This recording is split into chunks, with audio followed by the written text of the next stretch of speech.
Hi everybody. I'm kind of late doing my onions. I did find some sets. These are Texas 1015 sets. So I got those in the ground. I do have my other poor little onions growing. And I guess I'll just make successive gardening, and hopefully I can get those to grow to a length where I can transplant those as well. I'm a little behind on my potatoes. These are going to be the Yukon Golds. Now with this, I'm doing it two different ways. The standard way in the ground, and then I'll show you the other way in a second, but here's the standard way. And really with the Yukon Golds, they just pretty much, from what I understand, I mean, I've grown these before, but you know, as you mound them, they don't grow up the vine as you build the soil up as it grows, as much as other potato plants do. That's from what I understand. The other thing I learned is Yukon Golds don't, you know, spread their roots out too far, well, at least in my experience.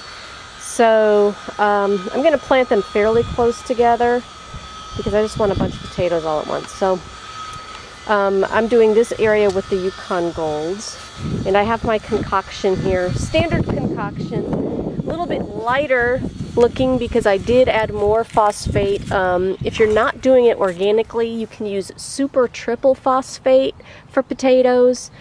Being a root vegetable, if you do some research on the internet, Google super triple phosphate in potatoes, and you'll find some information on, you know, that potatoes like a lot of phosphate.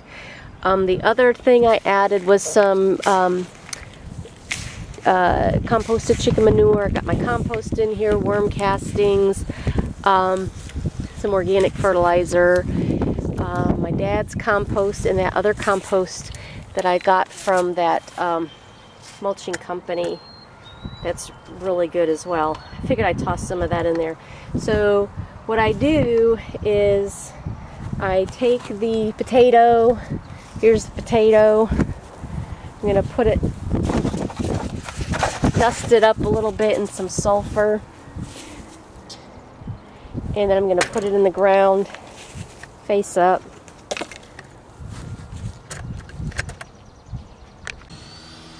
Okay.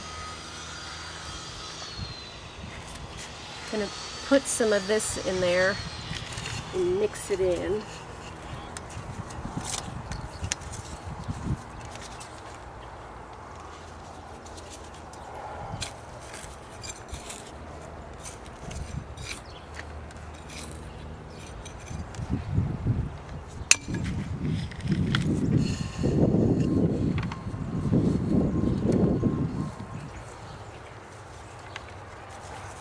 And then cover it with a few inches of soil. And then that one's done. Then I'll just do it for the rest of them. Okay, so here we go. I have a potato sack. I've seen people do potato sacks before in other kinds of sacks. What I want to try to do here, but I've also seen straw. So what I'm trying to do is combine the two. And so I've got some straw here, but I also have mixed in some little bit of the compost, same mixture I used with the potatoes in the other earlier part of the video. I'm going to go ahead and put this in here and mix it around. I want more straw than anything. Hope you can see it okay. And then I'm going to put a bunch of potatoes in there, and we'll see how we do. Now these are Norland Red, N-O-R-L-A-N-D, red,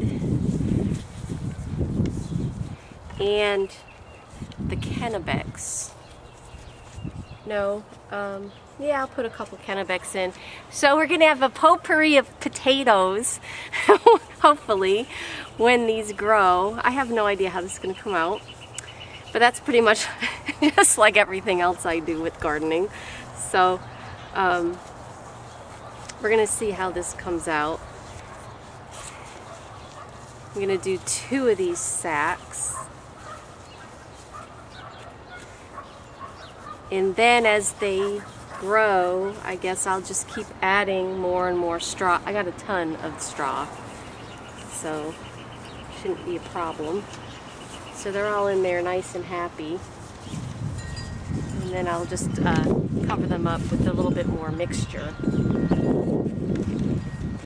Okay, so this is about what the mixture would look like. It'll be mostly straw, some compost, and again, as always, I put that dry molasses in there, get the microbial activity going. And then I'll just put some more on there. I'll spread it out and make sure it has a lot of sun and stuff. So that's the harebrained scheme for the potatoes. Hopefully this will work. We will see. Okay, thanks for watching. Bye-bye.